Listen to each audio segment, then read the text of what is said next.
Visage, hein. Oui, bien sûr. Vous êtes en train d'avoir un contrôle d'identité là? Non, mais oui, en même temps, là. Vous voyez, ils sont avec... La police est avec nous, on se fait pas de soucis.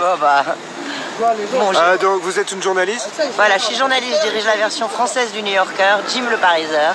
D'accord. Je suis depuis 3 samedis de suite sur les manifs. Et vous voyez le casque que j'ai là pour mon scooter, je suis obligée de le porter pour aller courir les manifs avec des lunettes de ski. J'ai fait des conflits de guerre, j'ai jamais dû être équipée comme ça. Alors on parle d'une grande démocratie. C'est symbolique ce que vous nous dites là. On parle d'une grande démocratie, on parle de défendre les institutions depuis 2 jours, que ce soit Castaner, que ce soit Benjamin Griveaux. Mais les institutions, avant de les défendre, il faut les respecter. Et quand on parle au nom de la France, on a des devoirs. Les devoirs, par exemple, c'est quand il y a des bavures policières, et David Dufresne, le journaliste, en est au 238e signalement à la place Beauvau depuis 1 mois, sans aucune réponse du ministère de la police, enfin de la police, oui, maintenant c'est le ministère de la police, c'est pas de l'intérieur, c'est juste de la police. Et il n'y a eu aucun retour du ministère de l'Intérieur sur toutes les bavures qui ont été commises. Alors il y avait 2 boxeurs ce week-end.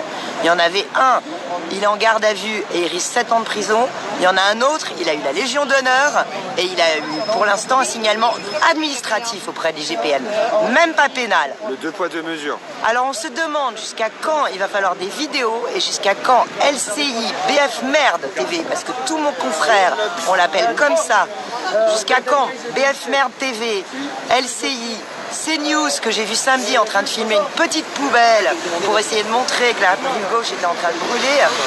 TF1, ça c'est même pas la peine, de toute façon on sait qu'ils sont pourris depuis longtemps, mais même le service public, France Inter, Nicolas Blemorand, la matinale qui hurle avec les loups depuis le départ, Sophia Aram qui le 24 décembre a fait une chronique absolument écœurante qui s'appelait Gilets jaunes magiques, où elle était en train de dire que vous étiez homophobe, que vous étiez raciste, que vous étiez antisémite, et qu'avec un gilet jaune on pouvait tout se permettre.